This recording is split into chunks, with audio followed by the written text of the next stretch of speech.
If the devil wears Prada, Cher wears Bob Mackie, and Lady Gaga wears meat, then what famous designer is this guy wearing? How did this uniform become a requirement? When you come home from work, what do you change into? When you work from home, what do you wear when you go to the store? This is All Request History.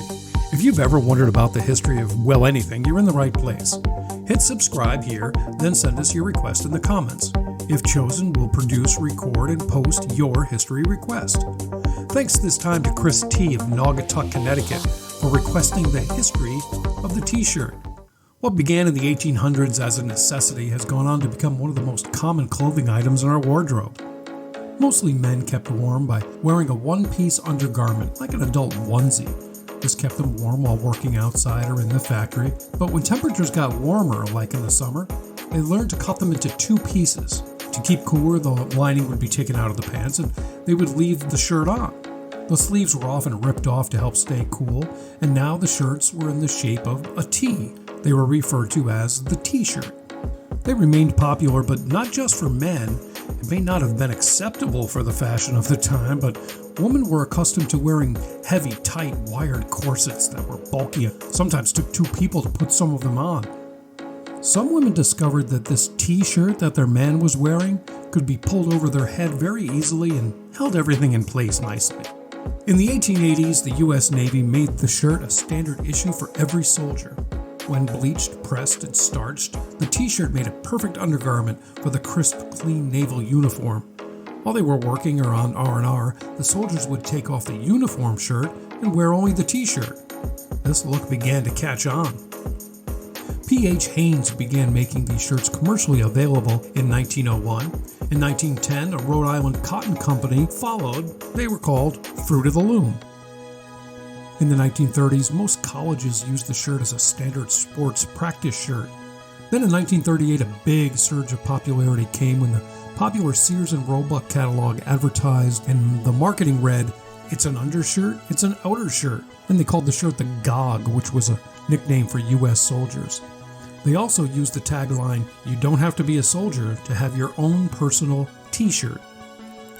It remained popular casual wear over the next few decades, but in the 50s, Hollywood made the tee every man's go-to shirt. Drawn on the sex appeal by actors like 1951's Montgomery Clift flick, A Place in the Sun, or maybe Marlon Brando's 1953 hit, The Wild One. Most popular, of course, was the poster advertising James Dean in Rebel Without a Cause. I mean, every guy in the 50s wanted to look like that. In the 50s, music promoters discovered that their artists could be celebrated by fans wearing their likeness on a t-shirt. In the 50s, it started with Elvis. Then in 1964, Beatles shirts were sold at JFK Airport for the arrival of the band to the United States.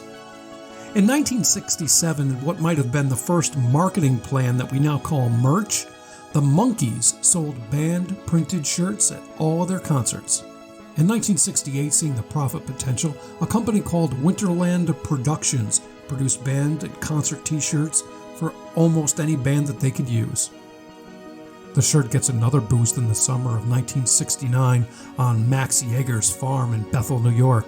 Yeah, the Woodstock hippies, they learned to tie up the white cotton shirt, dip it in colored dye, and then let it dry.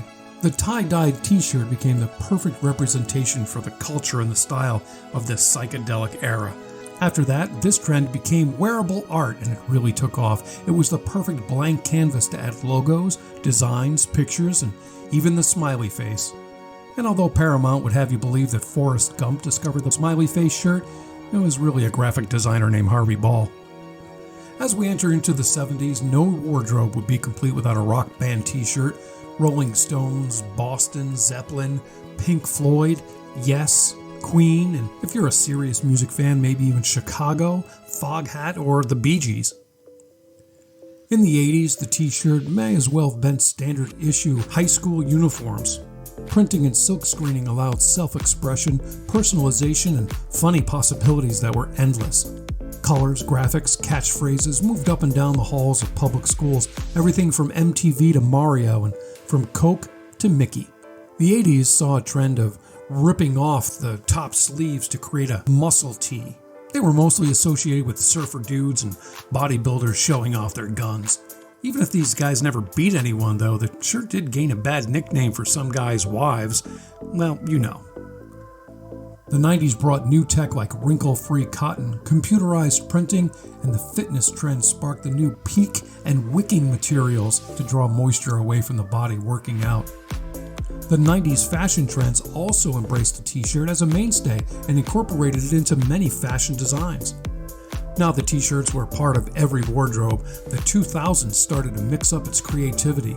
More styles, colors, and accessories were made available, and we also got into throwback nostalgia of the 70s rock band t-shirts.